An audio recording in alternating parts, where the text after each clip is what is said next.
Assalamualaikum warahmatullahi wabarakatuh. Saya Yudi Pramuko, tukang donat dari Parung. Itu bertertua di semesta. Saya ini mikirin menteri-menteri era sekarang itu aneh-aneh ya. Gak ada menteri yang gak bikin masalah ya. Yang terakhirnya ada menteri perhubungan. Namanya siapa sih? Saya lihat di online, silakan kalau mudik, tapi kalau kena covid, kena corona, tanggung sendiri. Coba ada menteri ngomong gitu, berarti kan dia tuh gimana ya coba. Ini katanya silakan pulang kampung, silakan mudik. Ini sekarang masalahnya nggak dipermasalahkan apa bedanya mudik sama pulang kampung. Dulu ada pejabat yang bilang beda pulang kampung sama mudik. Sekarang isunya bergeser, silakan pulang kampung atau silakan mudik, tapi kalau kena corona tanggung sendiri.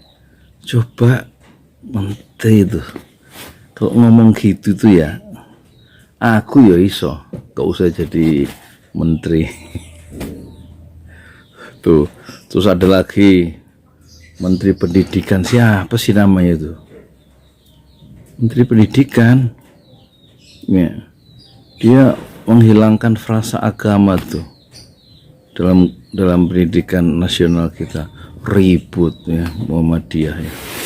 Sebelumnya menteri ini juga bikin ribut nih, sampai Muhammadiyah NU mengundurkan diri dari program apa itu, program Manusia Merdeka. Coba, ini menteri itu kan sebenarnya bekerja bukan untuk presiden ya.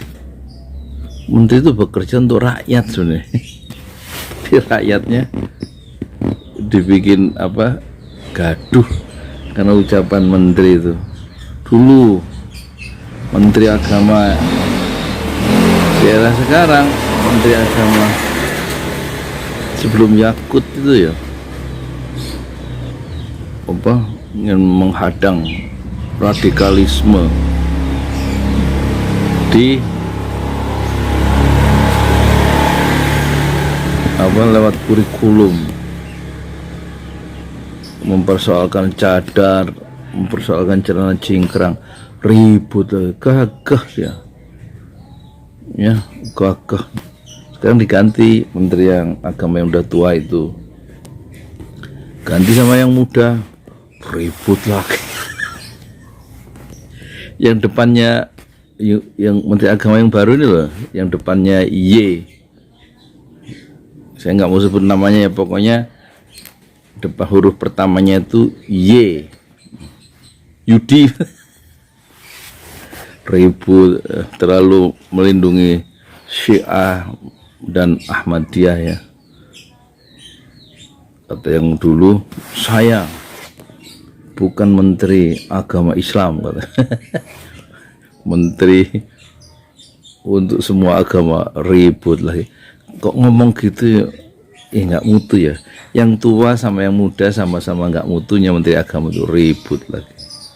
Terus ada lagi dulu itu menteri apa itu, di era inilah aneh-aneh itu menteri itu, menteri Menko Polhukam ya, yang dulu mau jadi, udah mengukur baju mau jadi wakil presiden, nggak jadi loh di titik akhir, digantikan sama wakil presiden yang sekarang. Ribut lagi tuh, malah dia bubarin ini tuh, bubarin apa, Front Pembela Islam. Kalau keputusan saya salah, saya siap menerima karma. Itu kata menteri yang Menko Polhukam itu. Depannya hurufnya apa ya? M. Nggak, saya mau sebutin namanya, pokoknya depannya M. Terus ada lagi apa? Wah, nggak ada menteri yang nggak bikin masalah tuh. Menteri apa lagi coba? Menteri, oh. Ini kualitas menteri-menteri ini kalau begini caranya mendingan saya yang jadi menteri lah. Kalau cuman bikin gaduh, harusnya menteri itu ya punya visi yang bagaimana rakyat itu sejahtera, rakyat itu tenang, ya tuh, punya visi besar, terus nggak ribut. Apa menteri banyak, semua menteri kayaknya bermasalah. Dulu ada ya pejabat negara juga tuh, ketua BPIP apa siapa namanya, profesor juga itu, rektor ya satu perguruan tinggi Islam di Jogja itu. Dia bilang apa itu konstitusi di atas kitab suci loh. Ribut lagi, kan? Musuh terbesar Pancasila adalah agama, katanya. Maksudnya Islam, ribut lagi. Coba ini habis waktu. Terus ada lagi. Apa? Air? Tanya tuh ke istana sana, Pak Jokowi, kenapa listrik belum nyala-nyala? Mati listrik. Sekarang udah jam 2 dari jam Bu, dari jam berapa listrik mati ya? Dari jam 10 malam. Ada 16 rumah yang ini di sini. Saya dapat laporan dari Pak RT tadi, 16 rumah yang apa kena angin puting beliung di Desa Pemagarsari. Saya lihat gambar-gambarnya. Pak RT 2 Pak Necang tadi ketemu sebelum Jumatan. Terus ada dulu pejabat publik, nanti ekonomi meroket.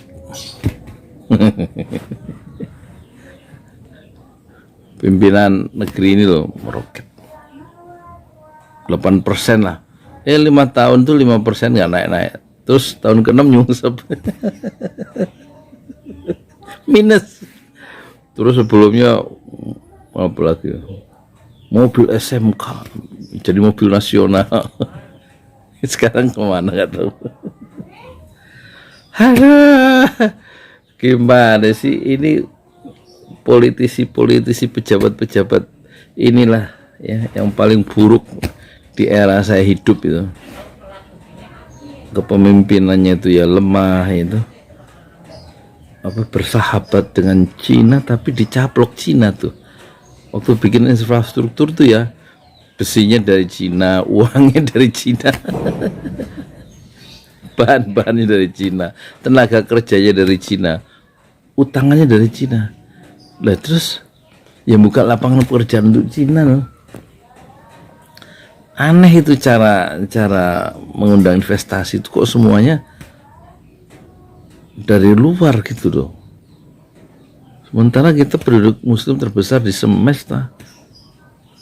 Terus bersahabat dengan negeri yang komunis, yang anti Tuhan, yang nggak bersahabat dengan Islam.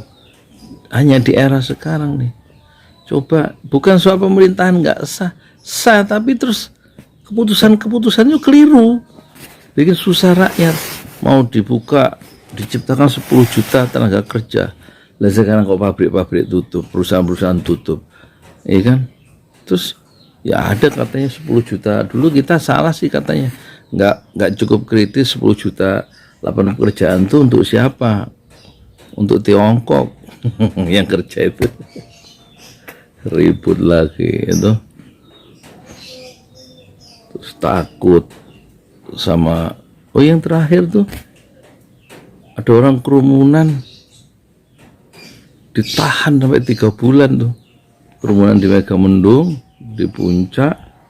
Terus sementara ada pejabat politik, pemimpin tertinggi kan kerumunan di Maumere bagi-bagi hadiah, berkerumun, ribut lagi, nggak diapa-apain tuh, nggak diapa-apain ya. Jadi perlakuan yang berbeda. Iya, pemimpinnya sih pemerintahnya sah katanya menurut undang-undang ya. Iya pemerintahnya sah, tapi kalau keputusan politiknya salah ya. Dan RSS rakyat selalu salah, itu masalahnya. Bukan soal sahnya, Soalnya dia bekerja untuk siapa sih? Pejabat-pejabat itu bekerja untuk rakyat apa untuk pemodal asing itu? Itu loh masalahnya. Terus ngomong apa sih saya nggak jelas. Nanti saya kalau begini caranya saya nyanyi nih. Besame mucho. Ciumlah aku sekali lagi dengan penuh kehangatan. Besame mucho. Assalamualaikum warahmatullahi wabarakatuh. Nggak usah marah gitu, cuma marah. Jadi pendukung fanatik ya boleh, tapi kalau yang didukung keliru ya jangan fanatik. Benerin. Masih bela-belain aja salah. Kerumunan, udah tahu kerumunan melanggar prokes, nggak diapa-apain. Sementara Habib Rizik berkerumun, nak denda, diadili, ditangkap, dikejar-kejar.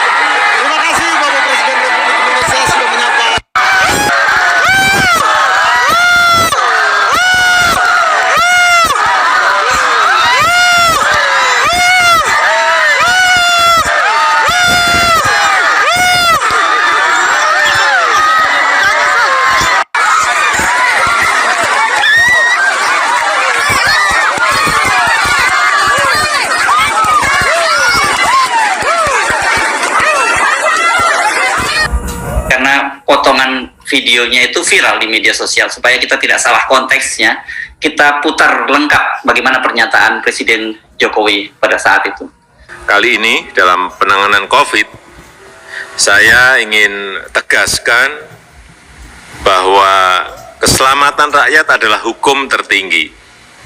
Dan pada masa pandemi ini telah kita putuskan pembatasan sosial, termasuk di dalamnya adalah pembubaran kerumunan. Oleh sebab itu, penegakan disiplin untuk menjalankan protokol kesehatan harus terus dilakukan. Tidak ada yang kebal virus corona. Semuanya bisa terinfeksi virus ini dan juga bisa menularkan ke orang lain. Untuk itu saya minta kepada Kapolri, Panglima TNI, Ketua Satgas Penanganan COVID untuk menindak secara tegas jika ada yang melanggar pembatasan sosial tersebut berdasarkan peraturan yang ada. Jangan hanya sekedar himbauan-himbauan saja, tapi harus diikuti dengan pengawasan dan penegakan aturan secara konkret di lapangan. Untuk membuat pengendalian COVID menjadi berjalan efektif, dibutuhkan trust, dibutuhkan kepercayaan dari masyarakat terhadap apa yang dikerjakan oleh pemerintah. Saya juga minta pada Menteri Dalam Negeri untuk mengingatkan, kalau perlu menegur kepala daerah baik, gubernur, bupati, wali kota, untuk bisa memberikan contoh-contoh yang baik pada masyarakat. Jangan malah ikut berkerumun.